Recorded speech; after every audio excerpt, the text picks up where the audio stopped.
our quick connect fixtures, they have these retaining sleeves that slide up and down, and both of them have one side of the fixture that comes off, and the other side stays there, okay? I usually leave the top fixture intact because I start the mounting process by taking the sample and just screwing it into the top fixture, so I never have to worry about that one by taking it apart. And then you screw it up until you have one or two threads showing, okay? And now the way this machine works is, once this is attached to our sample, when the machine begins, it's going to pull this whole system up, and there's a retaining nut in this bottom fixture underneath this plate that basically rides up, and then as soon as that nut hits the bottom of that plate, it starts putting a load on our sample. Now, if there's a gap between where that nut is going to engage that plate, okay, we have to wait until that nut actually engages it to start taking data. If that gap is like about a half an inch, it'll take about an hour for it to get there. So we don't want that. What we want to do when we get our sample in there is we want that nut already touching that plate, basically. So the way I line this up is I grab a hold of this with my left hand, and I hold it up so that the nut is actually hitting the plate underneath. It's already as high as it'll go. And then I take the jog down button over here, and I hold it in, and you'll notice that the sample is coming down to line it up with the fixture.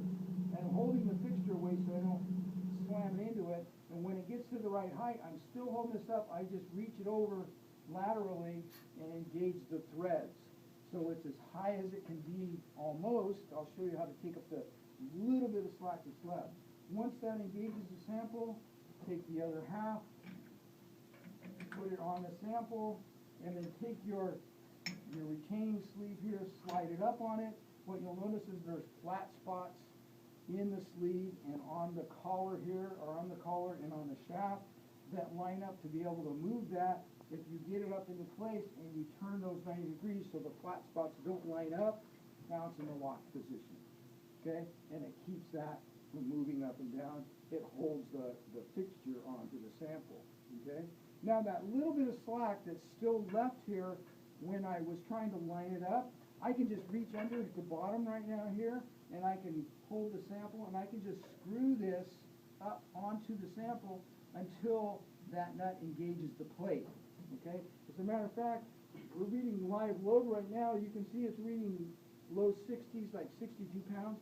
If I screw that down, you can see the load going up. So I'm actually applying load just by torquing that. I could actually probably run this whole tensile test just anyway, the idea is to engage it, screw it down kind of snug, and then back it off just a hair, so you know there's no load on it, but it's just ready to engage the plate. Okay? So that's the proper procedure on that. The extensometer goes on really easy. Like every other instrument, it needs a starting 0 point. That's what this little hanging pin is for right here. There's a hole in the upper arm that you put the pin through. The arm rides on this guide rod here, and it has a slot in it near the top that the 0 pin goes through when you put it through this hole. So you just put the pin through, run it all the way through to the other side, okay, and now it's in that slot. Now it is. It wasn't when I did it, okay, and now it's at 2 inches, okay. This is the condition you want to mount it on your sample. So then you just take your hand and you take the extensometer and you hold it against your sample, okay? Hold it close to the sample because you're going to be trying to push this retaining clip through this hole. And if you're holding it way out there, it's just going to push your extensometer. You're not going to have any leverage. So just hold it like this, hold it against your sample, and run the straight end of the pin through the knife blade, and then the little spring in the clip, the sample fits right through the middle part of that. There's a little bigger area there, little radius there where it fits. And so the top is in. There's 2 of these. You do the same thing for the bottom pin or the bottom knife edge. and you just kind of make sure you line it up so it's kind of in the center of your sample, okay? And so it's pretty easy, it's pretty straightforward. If you've never done it, it just takes a few extra seconds just because it's a little awkward, okay?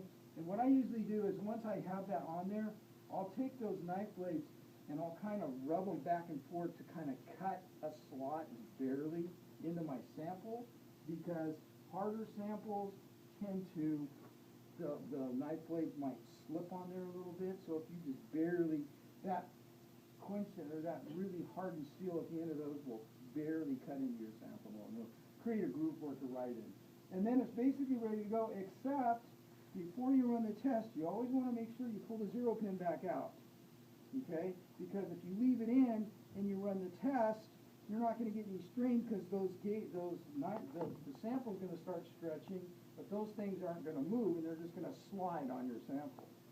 Okay? And you aren't going to get accurate strain data, and you can't use those, I know, because I've done that a number of times when my head is somewhere else and what's going on? Oh man, let's stop this lesson, start over, get the dog and whatever. But okay, so that's ready to go. So that seems long, but it really isn't. It takes about 30 seconds to get the test set up if I'm not talking. Okay, and Melody has us almost good to go on the computer. Now she's going to click check procedure just to see if the computer thinks we're ready to go. And it says there are no errors. Partner is ready to run a test with the procedure. Okay, so we're good to go. Lastly, these numbers down here, which are real-time numbers, the software will zero those out before it starts loading. I like to just do it manually just because I like to see them zero. So if you reach up here and move this window down a little bit. There you go, that's good. Now, up here there's a zero all button. It has 2 rows, which is the other one. Right there, click that. And that'll just zero everything out manually. Okay? All right. We're ready to run the test, except what? We need a victim over here with the calipers. Okay, did I say victim? I meant volunteer with the calipers. You want to do that? So grab those calipers. Okay? Now, the important thing in measuring the diameters is where do we want to measure those diameters for plotting the true stress and true strain? In the neck. That's right. Now, these samples are really soft, and it's not easy sometimes to recognize where that neck is going to begin occurring.